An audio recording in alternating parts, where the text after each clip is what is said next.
I have made the same pot of coffee every morning for 41 years. 6 scoops of Folgers, a pinch of cinnamon the way Harold liked it, and enough water to fill 2 mugs, even though there has only been 1 mug on this counter for the past 7 years. Old habits, my mother used to say, are just love that doesn't know where else to go.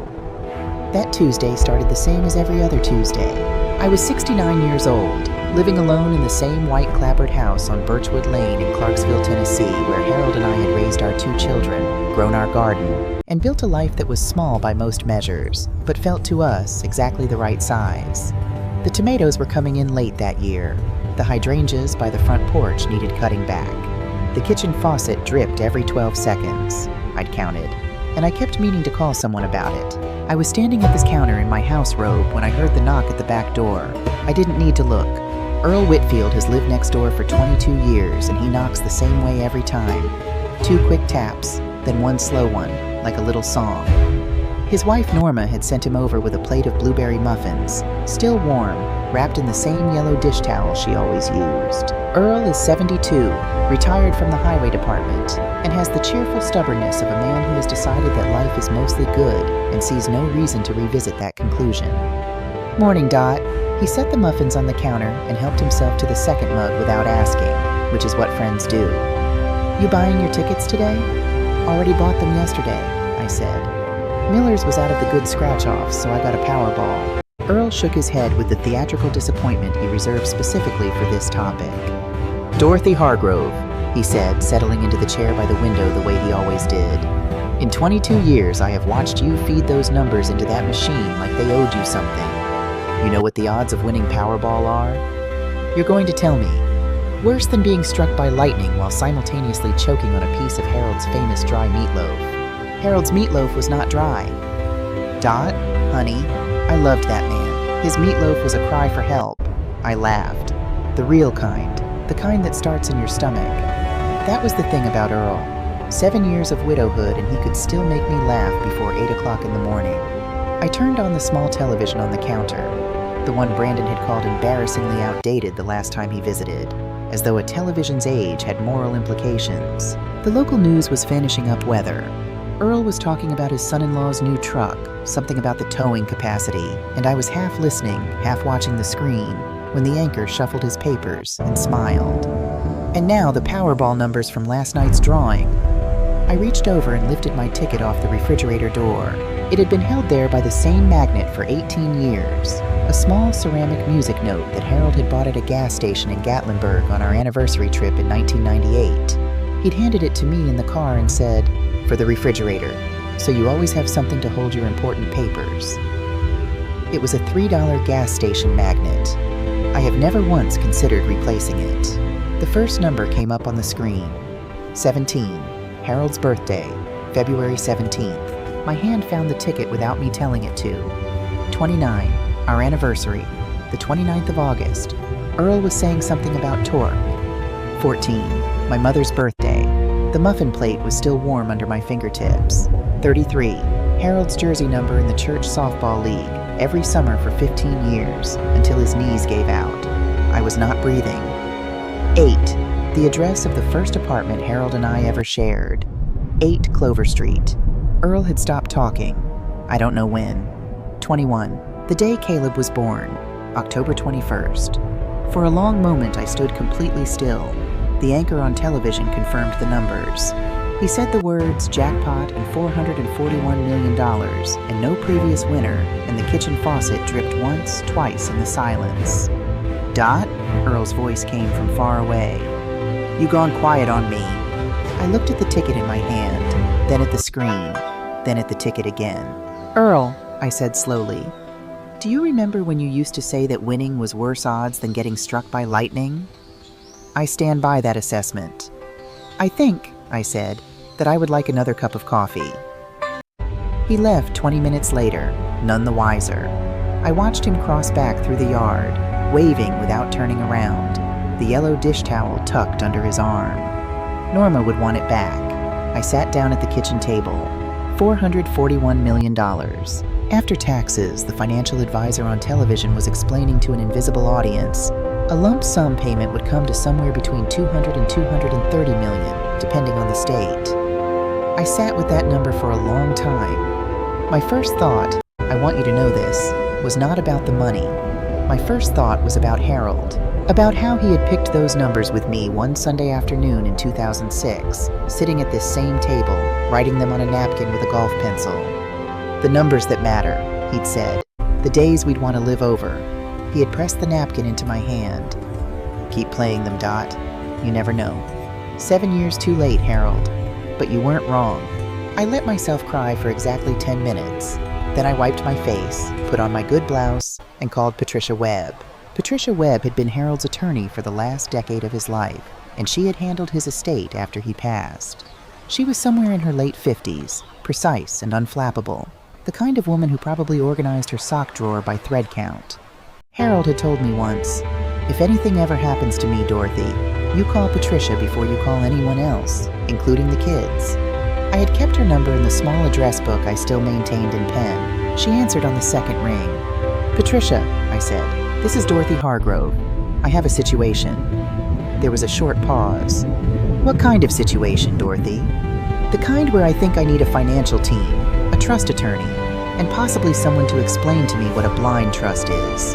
Another pause. Longer. Dorothy, did you? I have a Powerball ticket from last night's drawing, I said. All 6 numbers. The silence that followed was the most expensive silence I had ever heard. Don't tell anyone, Patricia said. Not your children? Not your neighbors? No one. Can you come to Nashville tomorrow morning? I can, I said. Good. Her voice had shifted into something efficient and calm. And Dorothy, leave the ticket exactly where it is. Don't move it. Don't photograph it. Just leave it. I looked at the refrigerator, the music note magnet, the ticket. It's not going anywhere, I said. The first week I learned what $230 million actually felt like. It felt mostly like a secret too large for one body to hold. I drove to Nashville on Wednesday morning alone, telling Earl I had a doctor's appointment in the city. Patricia had assembled a quiet team, a financial planner named Gerald, a tax specialist whose name I immediately forgot and then relearned twice, and a young woman named Diane who specialized in estate trusts and spoke so quickly I had to ask her to repeat things, which she always did without a trace of impatience. Patricia sat at the head of the conference table, and I sat across from her with my hands folded in my lap, the way my mother had taught me to sit when the conversation was serious. We spent 3 days doing what needed to be done. The lottery was claimed through legal representation to preserve privacy for as long as possible. Accounts were opened.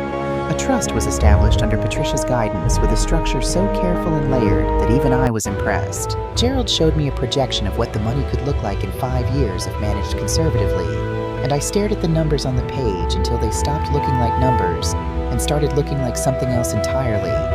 Like options, like choices, like the ability to say no and mean it. I thought more than once about calling Brandon. Brandon was my son, 44 years old, a branch manager at a regional bank in Knoxville. He was responsible in the way that people sometimes confuse for being good. He paid his taxes on time and kept his lawn neat and had strong opinions about the correct way to load a dishwasher. He had his father's square jaw and none of his father's warmth. That wasn't cruelty on my part. It was just something I'd watched happen slowly over 20 years, the warmth going out of him the way heat leaves a house in winter, gradually, then completely. He had called me once that first week, not to check on me. He had needed me to confirm my mailing address because he was refinancing his home and needed supporting documentation about my property as a potential cosign asset. Halfway through the call, he mentioned briefly that the house on Birchwood Lane had probably appreciated significantly since Harold and I had bought it. You should think about what you'd do with the equity, he said, if you ever downsized. I'm not downsizing, Brandon. I'm just saying, Mom, at your age, a smaller place. I grew my children in this house, I said. I buried my husband from this house. My tomatoes are in the ground in the backyard as we speak. I am not downsizing. He let it go. He did not ask how I was feeling. Renee was my daughter, 41, a single mother since her divorce 4 years ago, living in a nice apartment in Murfreesboro that was nicer than her income comfortably supported. I loved Renee the way you love someone who has always needed more than they would let you give. At a careful distance, with your arms a little extended, ready but not presuming. She texted me on Thursday of the first week, not to check on me, Hey Mom, sorry to ask, but rent is due Friday, and I'm short like $300. Could you help just till next week? I'll pay you back. I looked at the text for a long time. I scrolled back through our message history and counted. This was the 7th time this year she had asked. I scrolled further. Last year, 11 times. The year before, 9. I had never once counted before.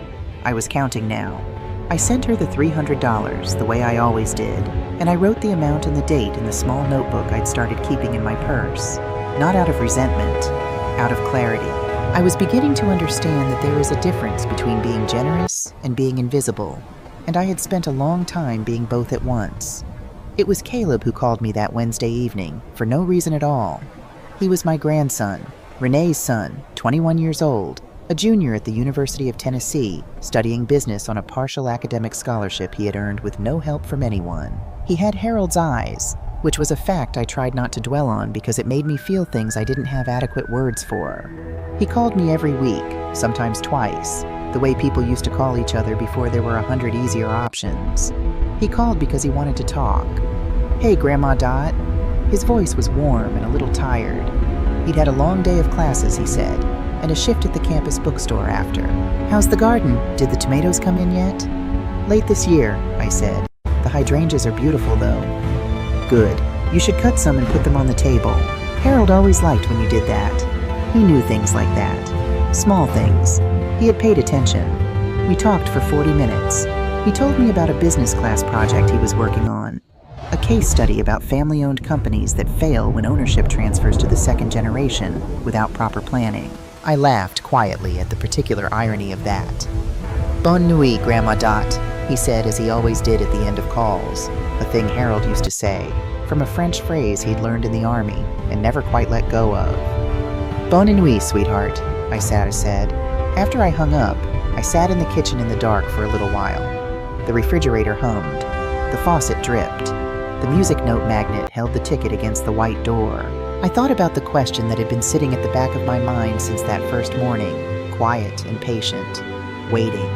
If you called them right now and told them you needed help, not money, just help, what would they say? I already knew, somewhere in the part of you that knows things before your brain catches up. But knowing is different from seeing. I needed to see it. On Friday of the second week, I called Patricia and told her I wanted to hire an investigator. For what purpose? She asked, with the careful neutrality she brought to every difficult topic. I want to know what my children say about me when I'm not in the room, I said.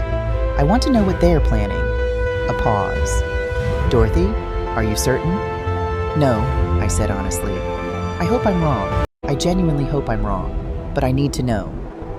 Patricia had a name, Roger Finley, of Finley Investigative Services.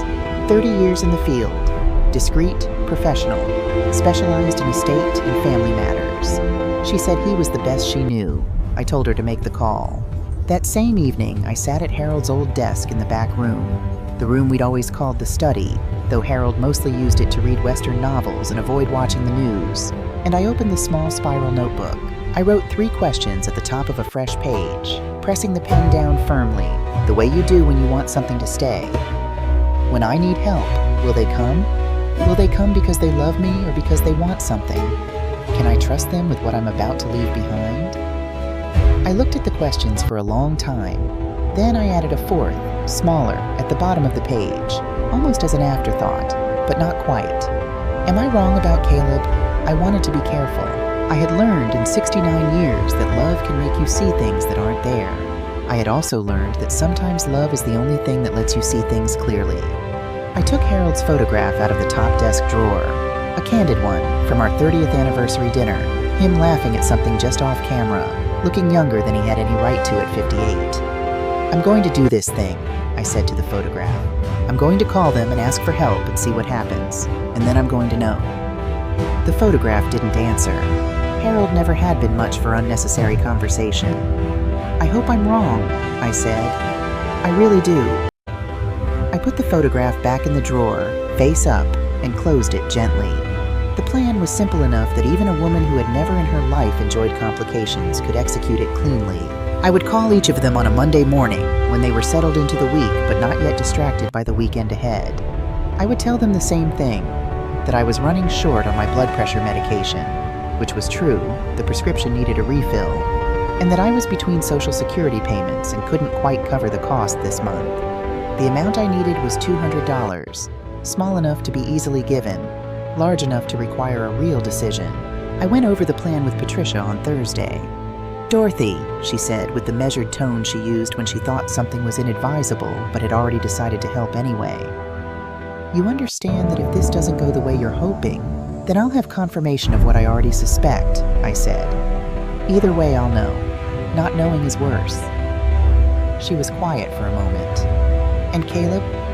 "Caleb too," I said. "I won't give him special treatment. That wouldn't be fair. Even though you already know what he'll say?" I thought about that Wednesday night phone call, about the 4 questions in my notebook, about the 4th one, the small one at the bottom. "I think I know," I said, "but thinking and knowing are different things." Patricia made a sound that might have been respect and might have been resignation, and we moved on to the matter of the estate documents. By Thursday afternoon, a preliminary version of the trust was drafted. The beneficiary line remained blank. Patricia had done this deliberately, at my request. Some decisions should be made with evidence, not assumption. I drove home through Nashville traffic as the sun went low behind the highway overpasses, turning everything amber and a little melancholy. On the seat beside me was a folder of legal documents representing more money than Birchwood Lane had ever imagined, and on the back seat was a grocery bag with tomato cages I'd stopped to buy at Tractor Supply because the season wasn't over yet and my tomatoes weren't finished. Some things stay the same regardless of what else is happening. That's not denial. That's just how you stay sane. When I got home, I put the groceries away and watered the hydrangeas on the porch in the evening cool. Earl was on his own porch, reading, and he waved without looking up from his book. Normal. Everything perfectly normal. I went inside, washed my hands, and stood for a moment at the refrigerator. The ticket was still there. The music note magnet was still holding it, steady and patient, exactly where Harold had put it in 1998. "All right," I said softly to the ticket, to the magnet, to Harold if he happened to be listening. "Monday morning. We'll see." Monday came in gray and quiet, the way October mornings do in Tennessee when the summer has finally given up arguing. I woke at 5:30, the way I always do, and made the coffee with 6 scoops and a pinch of cinnamon. I sat at the kitchen table with both hands around the mug and watched the light change outside the window. The backyard going from black to gray to the pale gold of an autumn morning, the tomato cages casting long, thin shadows across the grass. Earl didn't come overs on Mondays.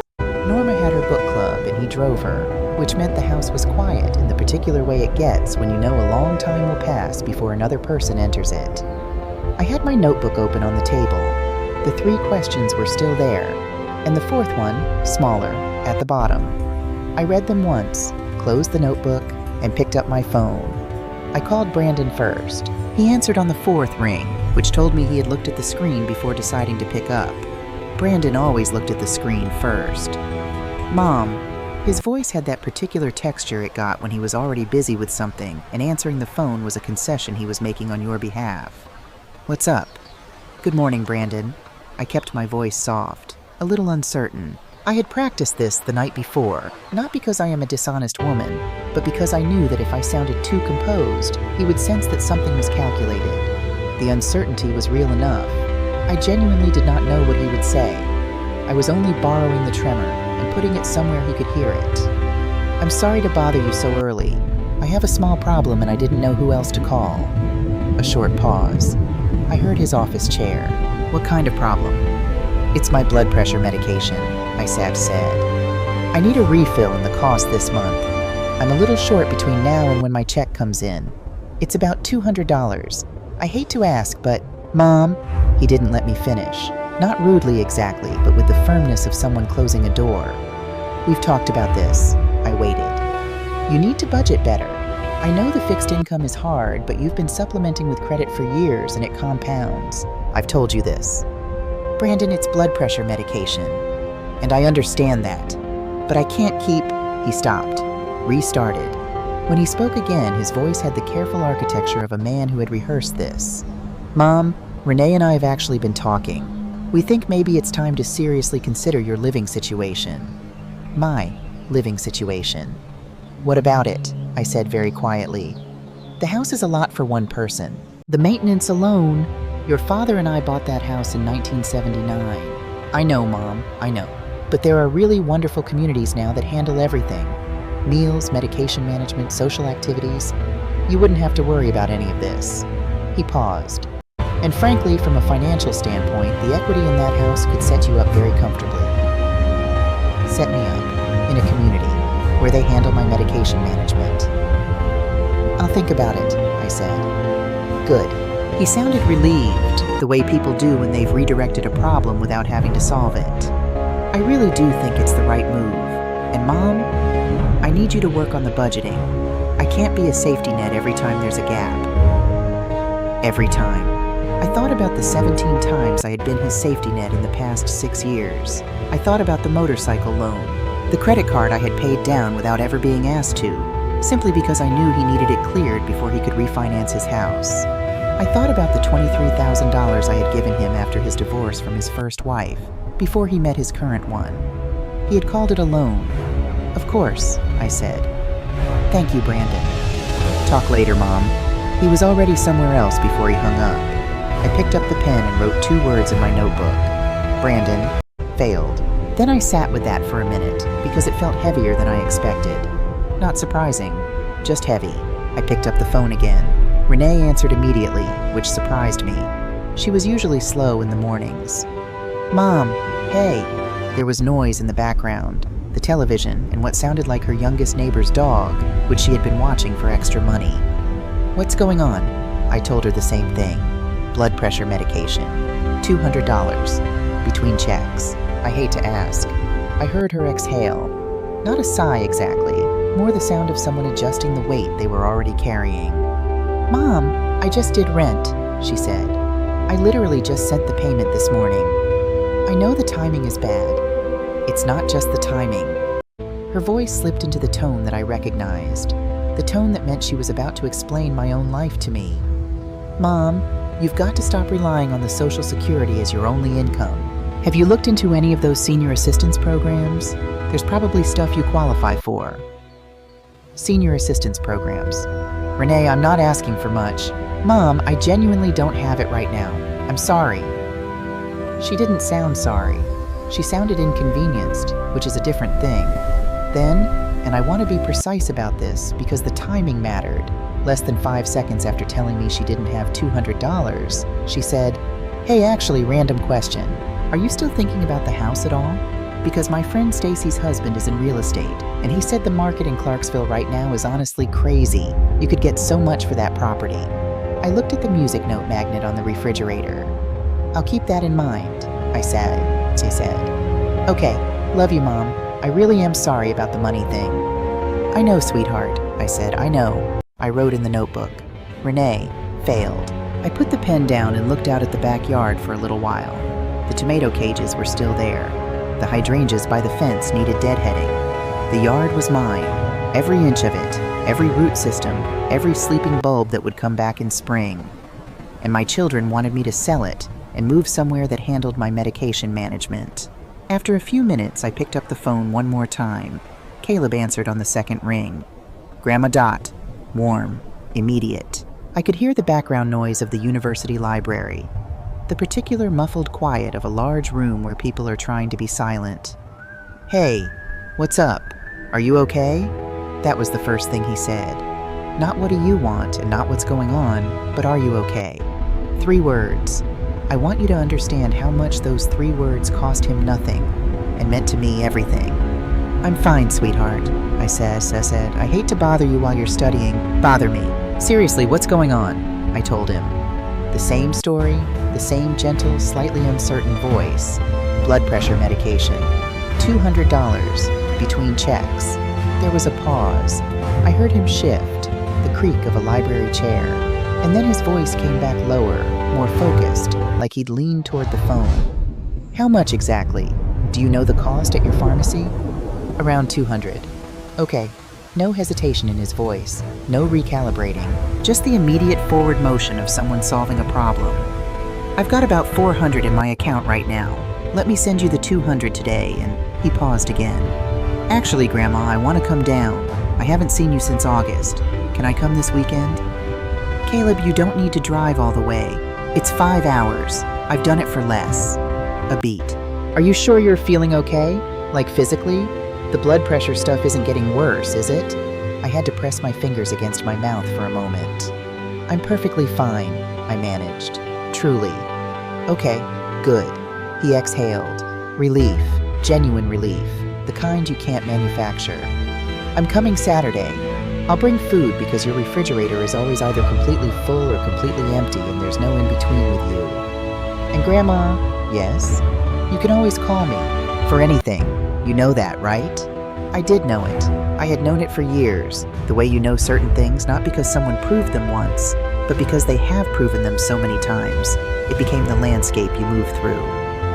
I know, sweetheart, I said. I know. After I hung up, I did not write anything in the notebook for a long time. When I finally picked up the pen, I wrote not Caleb, past the way I had written the others. I just wrote his name, Caleb, and underneath it, in smaller letters, I was right to trust you. Then I closed the notebook, went to the back porch, sat down in Harold's old rocking chair, and cried for the second time since that Tuesday morning. Not from sadness exactly, from the particular relief of being seen. By Friday afternoon, I was in Nashville. Not at Patricia's office this time, at a Toyota dealership on the west side of the city, where a salesman named Jeffrey had the good sense to stop talking after I told him what I wanted and let me make the decision without a performance. I had thought about this carefully. Not the car itself. That part was easy. Caleb had mentioned exactly once, almost as an aside during a phone call 8 months ago, that the Camry XSE in the deep blue metallic color reminded him of the car his grandfather used to drive. He hadn't said it as a wish. He'd said it the way young people mention things they find beautiful but don't expect to have, lightly, without weight, because they've learned not to attach themselves to things that feel out of reach. I had written it in my notebook, not because I was planning something, just because it was the kind of detail that deserved to be kept. I pointed to the Camry XSE in midnight black metallic, the closest thing to the deep blue he'd described, and I told Jeffrey I would be paying cash. The look on his face was worth something on its own. I drove home in my old Corolla with the paperwork on the passenger seat and the quiet satisfaction of a woman who has decided to stop waiting for the right moment and simply make one. Saturday morning, I was up before dawn. I had written a note on a piece of my good stationery, the cream-colored paper with a small floral border that I used for letters worth keeping. I folded it once, walked out to the driveway in my house robe and slippers while the neighborhood was still asleep, and tucked it under the driver's side windshield wiper of the Camry, which the dealership had delivered the previous afternoon. The note said, "For the person who asked, 'Are you okay?' before asking anything else. Love, Grandma Dot." I went back inside, made coffee, and waited. He pulled into the driveway at 10:30, the old Honda Civic rattling slightly as it always did, a reusable grocery bag visible through the rear window. He had brought food, as promised. I watched from the kitchen window as he got out of his car, reached back in for the grocery bag, turned toward the house, and stopped. He stood very still for a moment, looking at the Camry. I watched him read the note. I watched him read it again. I watched him set the grocery bag down on the ground with the careful movements of someone who needs both hands free to process something. When he came inside, he stood in the kitchen doorway and looked at me. His eyes were Harold's eyes, and they were bright in a way that had nothing to do with happiness and everything to do with something deeper. The feeling you get when something you didn't know you needed turns out to have been waiting for you. "Grandma Dot," he said. "Don't argue with me," I said. "Come eat. I made biscuits." "I can't accept." "You already accepted. The note says so. Come eat."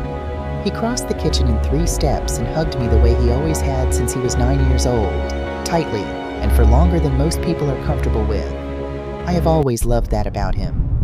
"You didn't need to do this," he said into my shoulder. "I know I didn't need to," I said. "That's the point."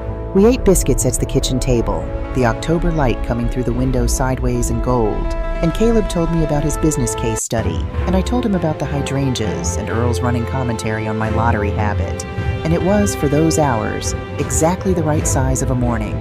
He was washing the dishes afterward.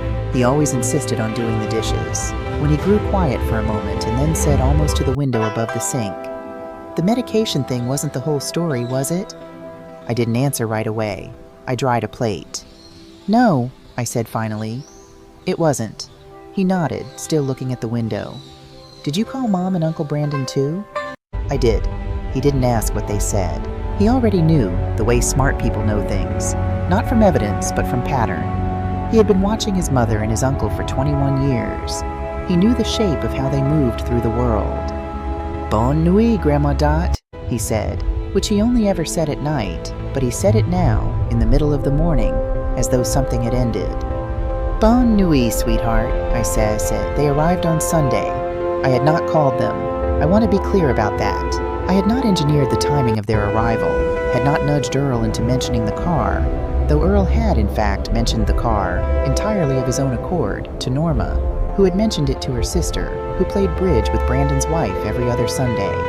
The information traveled the way information always travels in small towns and extended families, with impressive speed and no accountability for where it started. Brandon's car pulled into the driveway at 11:47. Renee's was 3 minutes behind. I was in the kitchen when I heard the cars. I poured myself a second cup of coffee, straightened the dish towel on the oven handle, and waited. Brandon came in through the back door without knocking. He had been doing this since he was a teenager, walking into my kitchen as though the habit of having grown up here entitled him to continue forever. He was wearing pressed khakis and the expression he used in professional settings when he was managing a situation he found beneath him.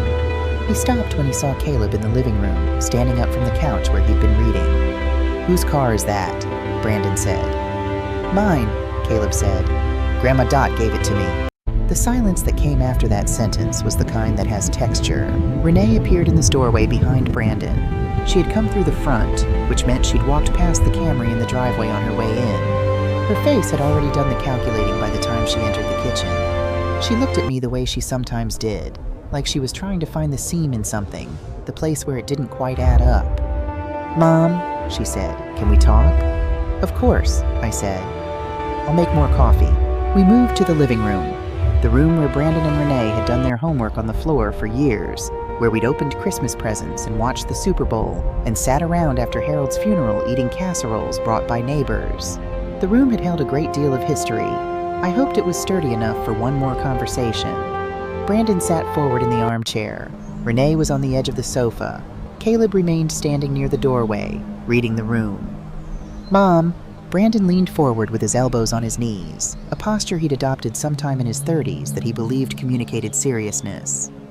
"The car, how much did that cost?" "About $35,000, I said pleasantly. The number landed. 35, Renee stopped, started again. "Mom, last week you called saying you needed $200 for medication." "I did call, yes. And now you bought a $35,000 car." "I did, yes." "With what money?" I looked at my daughter. I thought about the 7 texts this year, each one a small emergency, each one resolved with a transfer I had made without comment or complaint. I thought about the real estate friend's husband she had mentioned less than 5 seconds after saying she couldn't help me. I thought about the notebook in my purse with the dates and amounts listed in my own handwriting. "That," I said, "is an interesting question." Brandon's patience, which had never been his strongest feature, gave out. "Mom, this isn't a game. If someone has given you money, if someone is taking advantage of you financially, that's something we need to know about. We need to be involved." "You need to be involved," I repeated slowly. "You're getting older. You're alone. These are exactly the circumstances where people get taken advantage of." The care in his voice was so well constructed that if I hadn't known him for 44 years, I might have believed it. But I did know him. And I knew the difference between concern for a person and concern for an asset. "Brandon," I said, "when I called you Monday morning and told you I needed help with my medication, what did you suggest?" A pause, just brief enough to be telling. "I suggested we look at your living situation. You suggested I sell this house and move somewhere that manages my meals and my medication. You told me I needed to budget better." I tilted my head slightly. "Is that being involved?" The room was very quiet. Renee tried a different approach, softer, which I gave her credit for even as I saw it for what it was. "Mom, we're not trying to make you feel bad. We're worried. Buying a car this size, out of nowhere, without telling anyone." She glanced at Brandon. "It's the kind of decision that makes us wonder if I'm what?" I asked. She didn't finish the sentence. She didn't need to. The word that was missing from that sentence had been in Roger Finley's report, too. I had read it in black and white, in a document prepared by a professional with 30 years of experience. And I had read it twice, and then I had put it in the folder and closed the folder and sat with what it meant for a long time. Caleb stepped forward from the doorway. "Mom," he said quietly. "Uncle Brandon." He looked at them both with the steady, careful look of someone choosing their words the way you choose your footing on uncertain ground. "When Grandma Dot called and said she needed help with her medication, what did you actually say to her?" The carpet became suddenly very interesting to both of them. The silence stretched until it had taken on its own shape, filling the room the way water fills a container. And that was when Caleb looked at me, and I looked at him, and something passed between us.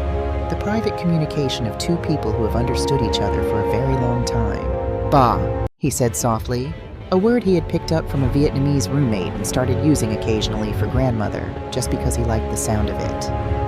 This was a test, wasn't it? It was not quite a question. Brandon's head came up sharply. Renee's eyes narrowed. I looked at my grandson, Harold's eyes, Harold's steadiness, something entirely his own, and I smiled. "What gave it away?" I asked. "The note on the car," he said. "You don't do things without reasons. And the reason on that note wasn't about a car." The word test sat in the middle of the room like something dropped from a height. Brandon was the first to react. He stood up from the armchair, not quickly, but with the deliberate motion of a man who needs to be on his feet to feel in control of something. "A test," he repeated. The word in his mouth had a different quality than it had in Caleb's. Caleb had said it with quiet recognition. Brandon said it this way people say words they want to discredit. "You're telling me this entire thing was a setup?" "I prefer to think of it as a clarity exercise," I said. "Mom," Renee's voice had climbed half an octave. You called me saying you needed help, that you were struggling, and it was a performance?" "The medication is real," I said. "The prescription needed a refill. That part wasn't invented." I folded my hands in my lap the way my mother had taught me. What I invented was the urgency, the helplessness, the suggestion that I had no other options. I paused. "I wanted to see what you would do when you believed I had nothing left to offer you." Renee opened her mouth, closed it, opened it again. Brandon pointed at Caleb. "And you knew about this?" "I figured it out yesterday," Caleb said, with the straightforward calm of someone who has nothing to defend. "About 10 minutes after I saw the car. And you didn't say anything to us? You didn't call to ask." That landed cleanly. Brandon sat back down. I stood up and walked to the small writing desk in the corner. Harold's desk, the one with the shallow drawer that stuck in humid weather. I opened it and took out the spiral notebook. I brought it back to my chair and set it on my knee. "I've been keeping notes," I said, "not to build a case against you. I started keeping this notebook 4 years ago because I realized I was losing track of things. Not the way you're hoping, I mean, Brandon. Not that kind of losing track. I mean, I was losing track of what was real, of what was actually happening in my family, versus what I was telling myself was happening." I opened the notebook to the first page.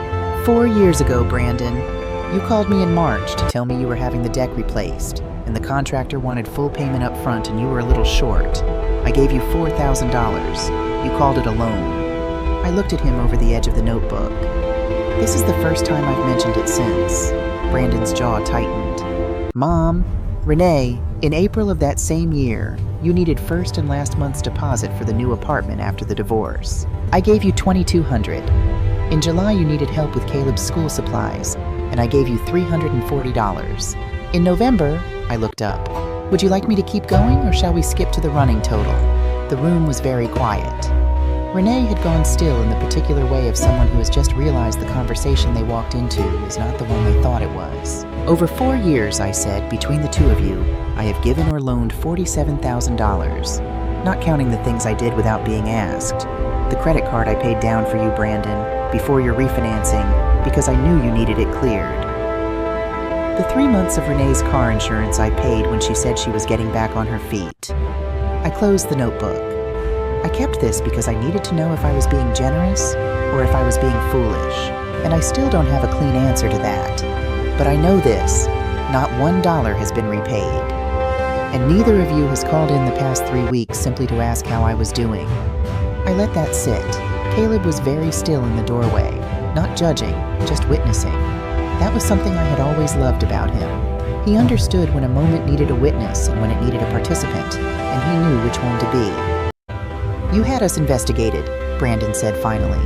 His voice was different now, lower, stripped of the management tone. "Didn't you?" It wasn't entirely a question.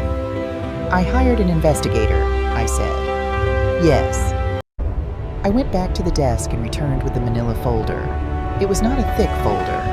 Roger Finley was a precise man who did not pad his reports with unnecessary language. Everything in that folder was there because it was relevant and documented and true. I had read it 3 times. I knew every page. I set it on the coffee table. "Roger Finley has been in investigative work for 30 years, I said. "Patricia Webb referred him to me. He specializes in estate and family matters." I looked at both of my children. I asked him to find out what you were saying about me when I wasn't in the room. I told him I hoped he would find nothing. I put my hand flat on the folder. He did not find nothing. Brandon's hand moved toward the folder. I didn't stop him. He picked it up and opened it. I watched his face. There is a particular expression that comes over a person when they are confronted with written documentation of something they believed was private. It is not quite guilt and not quite fear. It is something older and more fundamental. The expression of someone realizing, perhaps for the first time, that their actions have a permanent shape in the world, that they did not disappear when the moment passed. Brandon's face did that now. Renee leaned over to look. She made a small sound, barely audible, like something had caught in her throat. "I'll tell you what's in there," I said, since I imagine it's difficult to read. Brandon closed the folder. He didn't put it down. He held it in both hands like he wasn't sure what else to do with them. "Over the past several months," I said, keeping my voice level, "Brandon, you have told at least 4 people, 2 colleagues, a neighbor, and your wife's brother, that you've been noticing concerning changes in my mental clarity, that I've been making impulsive financial decisions, that you were beginning to wonder if I was still capable of managing my own affairs." I paused. The word you used, according to people Roger spoke with, was deteriorating. The clock on the mantel marked the silence in small even ticks. "You also contacted, through a colleague at the bank, an attorney who specializes in conservatorship proceedings. You did not hire him, but you made the inquiry." Brandon's knuckles around the folder had gone white. "Renee," I turned to my daughter, "you contacted a family law office in Murfreesboro 6 weeks ago. You asked questions about the process for petitioning the court for guardianship of a parent who was exhibiting signs of diminished capacity." I folded my hands. "The paralegal you spoke with made notes of the consultation. Roger obtained them through appropriate legal channels." Renee had stopped looking at me. She was looking at the floor, and her face had the quality of someone who has walked into a room expecting one thing and found something else entirely. Something that required her to reassess not just this moment, but a larger portion of her life. "At a family gathering in September," I continued, "both of you discussed, in the presence of 3 other relatives, what the house on Birchwood Lane might list for in the current market, what my life insurance policy was worth, and what you would each use your portions for when—" I stopped, took a breath, continued. "When I was no longer here." Caleb walked out of the room, not in anger. I want to be clear about that. He didn't slam a door or make a statement with his exit. He simply walked out to the back porch with the quiet movement of someone who needs air, who has just heard something about the people he grew up with that will require a long time to fully absorb. The screen door closed gently behind him. Brandon set the folder down on the coffee table. When he finally spoke, his voice had lost its architecture.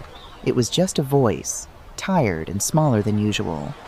"Mom, don't," I said, not harshly, not yet. "I don't want an apology that was born in the last 30 seconds. Those don't mean anything." Renee looked up. Her eyes were wet, and I want to be honest here and tell you that it moved me, because she is my daughter, and she has always been easier to hurt than she would ever admit, and I did not take pleasure in this moment, not one single fraction of it. I had needed it. That is not the same as wanting it. "The question I need you both to sit with," I said slowly, "is this. When you told people I was deteriorating, when you made those phone calls to those attorneys, were you worried about me?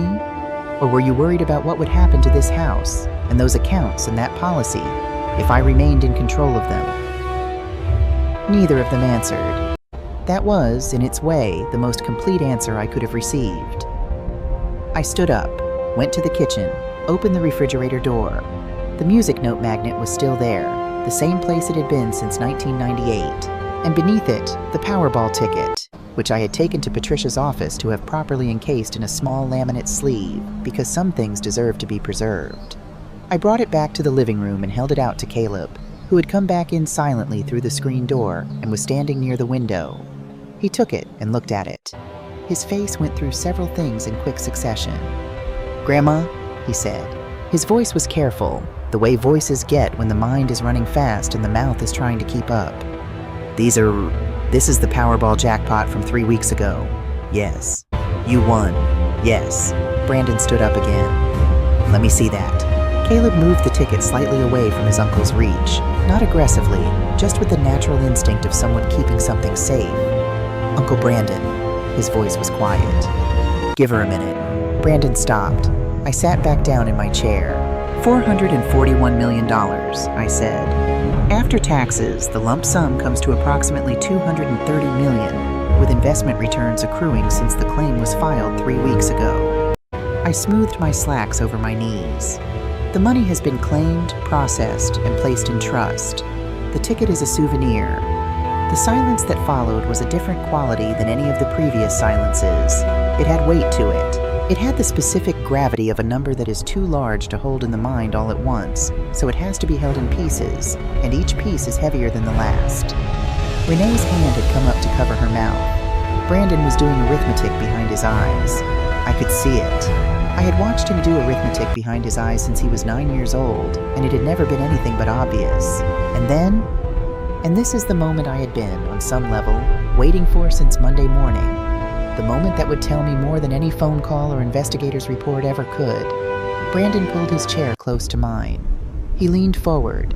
His voice dropped, and it became gentle in a way I had not heard from him in a very long time.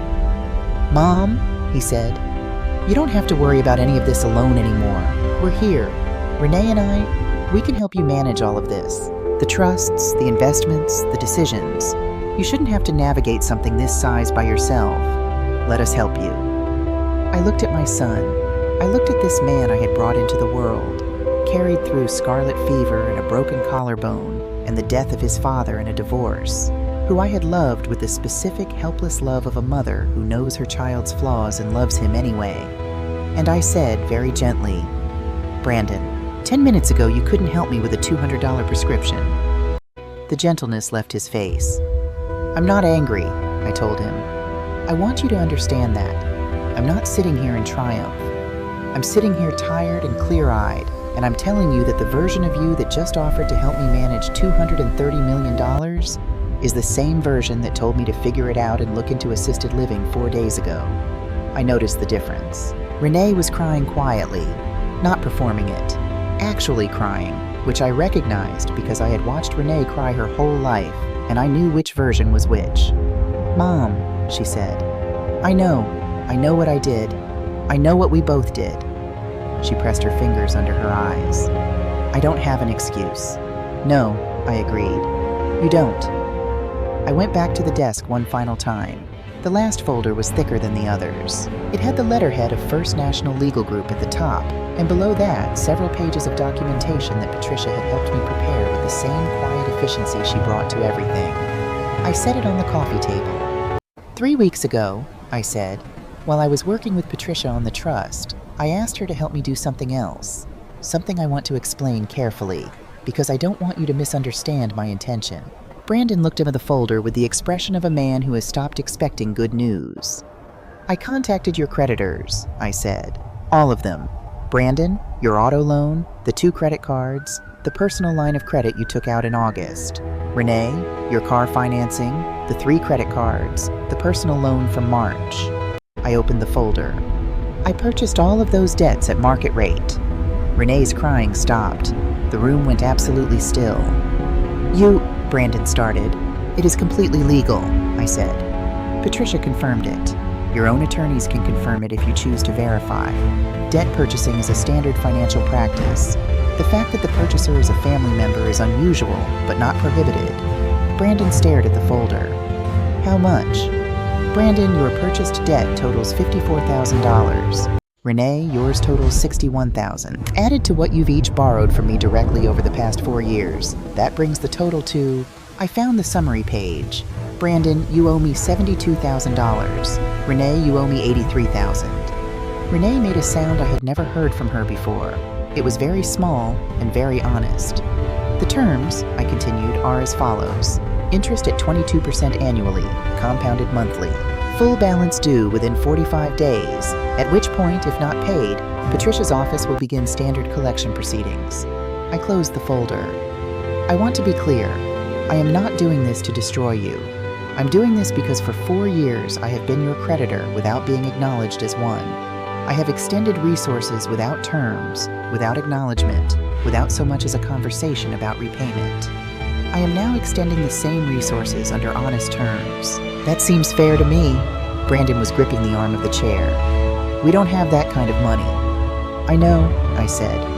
Brandon, your savings account has approximately $1,400. Renee, yours has closer to $800. I know because Roger's report was thorough. I set the folder down. You have options. You can liquidate assets. Brandon, the motorcycle alone might bring $12,000 to $15,000 if you sell quickly. Renee, trading down from the BMW could save you $10,000 to $12,000. You can both take on additional work. And you can... I paused, letting the irony arrive on its own. Ask family for help. After all, that's what family is for. Renee laughed. It was a broken sound, not a happy one, but it was real. There's one more option, I said. They both looked at me. You can ask me, I said. Directly. Honestly. Not because I'm your mother with a large estate that you need access to, but the way you would ask anyone who held your debt and had the power to restructure it. Honestly, without strategy, without management, without calculating what's in it for you. I folded my hands. I may not say yes, but I will listen. Brandon put his face in his hands.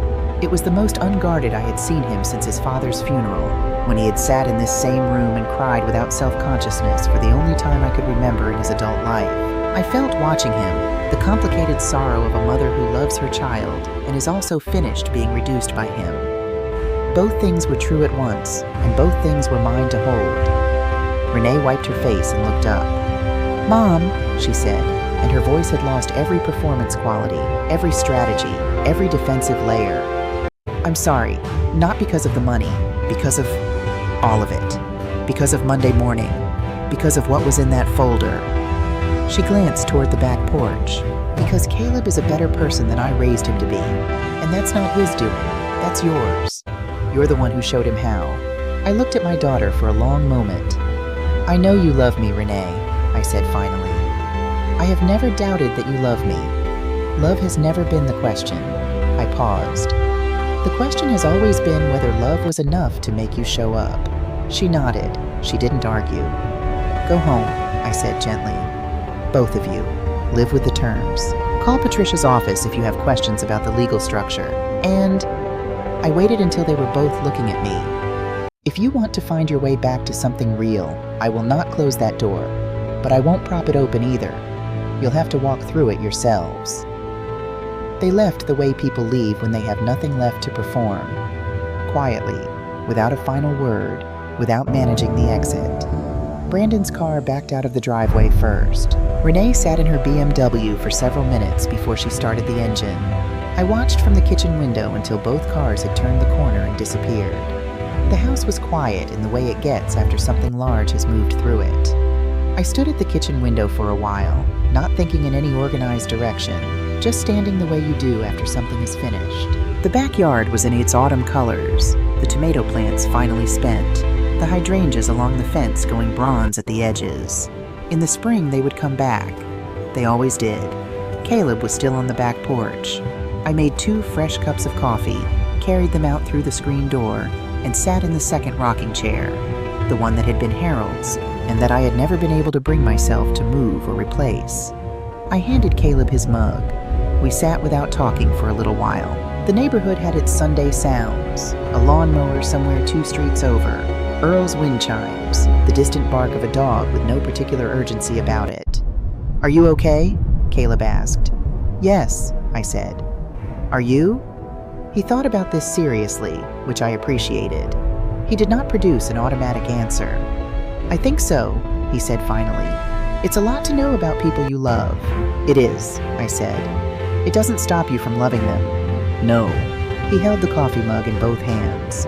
"Does it change things between you and Mom?" "It changes what I will accept," I said. "It doesn't change what I feel." I looked out at the hydrangeas. "Your mother loves me, Caleb. I truly believe that. She has just loved herself more for a long time, and I have allowed it because it was easier than addressing it. We are both accountable for how this went." He was quiet, considering that. "What happens now?" he asked. "Now," I said, "is what I actually wanted to talk to you about." I reached into the pocket of my cardigan and took out an envelope. Cream-colored, the good stationery with the small floral border. His name written on the front in my handwriting, Caleb, the same hand that had signed his birthday cards every year for 21 years. I held it out to him. He looked at it, then at me, then he took it. He opened it carefully, which was characteristic of him. He was not a person who tore into things. He unfolded the letter inside and read it. I watched his face. The letter was from Patricia Webb. It was formal, precise, and written in the language of legal documents, but its meaning was plain enough. Caleb James Stills was named as the sole primary beneficiary of the Dorothy Ann Hargrove Living Trust. Additionally, he was named as the founding trustee and director of the Harold Wayne Hargrove Charitable Foundation, an endowment I had established with a portion of the funds intended to provide educational support to first-generation college students in Clarksville and the surrounding counties. Students who were working their way through school without a safety net. Students who looked in some essential way like the young man sitting beside me. Caleb read the letter twice. He folded it along its original creases and held it in both hands. "Grandma Dot," he said. His voice was not entirely steady. "This says the foundation was established 2 weeks ago." It was. Before the test. "Yes." He looked at me. "You already knew."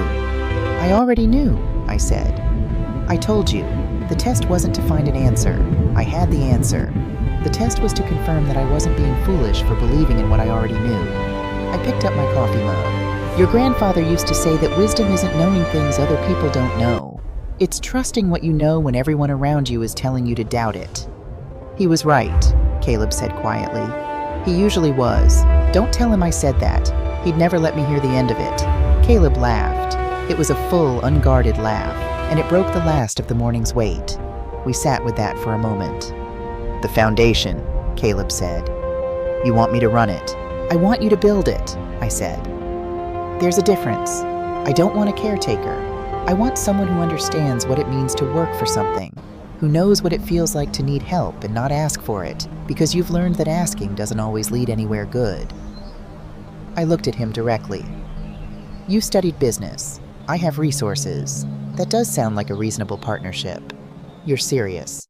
"Caleb, I am 69 years old and I have $230 million. I am exclusively serious from here on out." He laughed again, and this time there were tears in it. Not sad ones, the other kind. The kind that come when something shifts in a way you didn't know you were waiting for. "There's one condition," I said.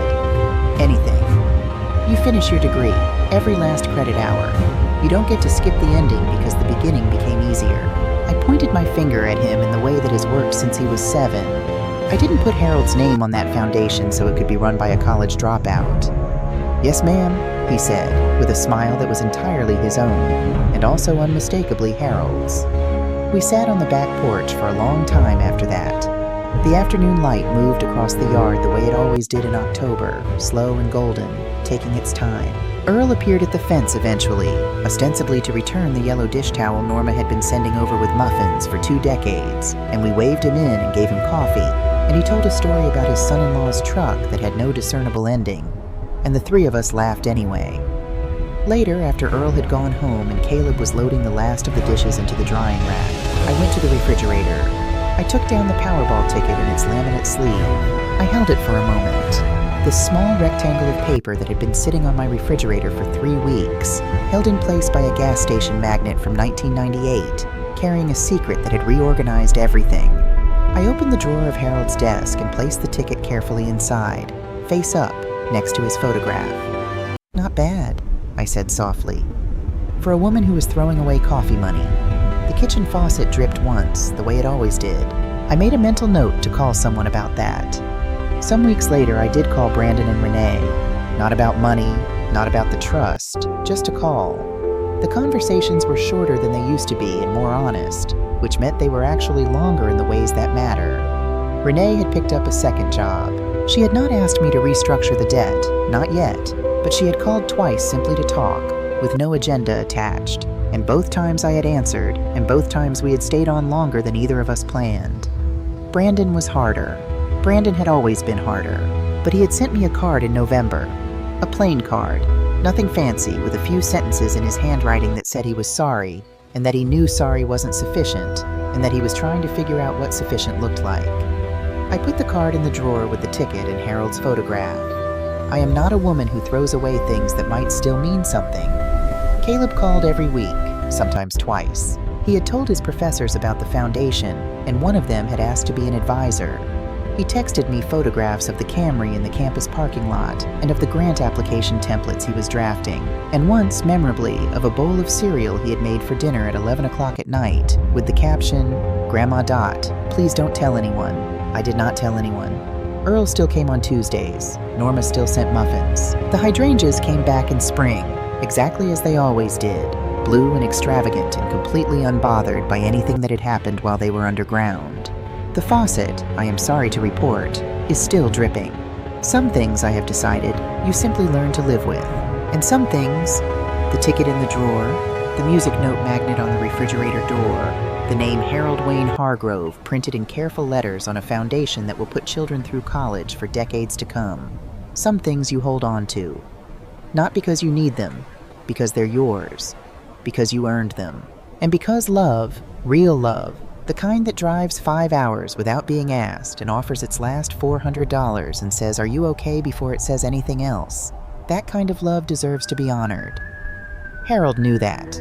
I always knew it too. I just needed, finally, to stop being the only one in the room who did.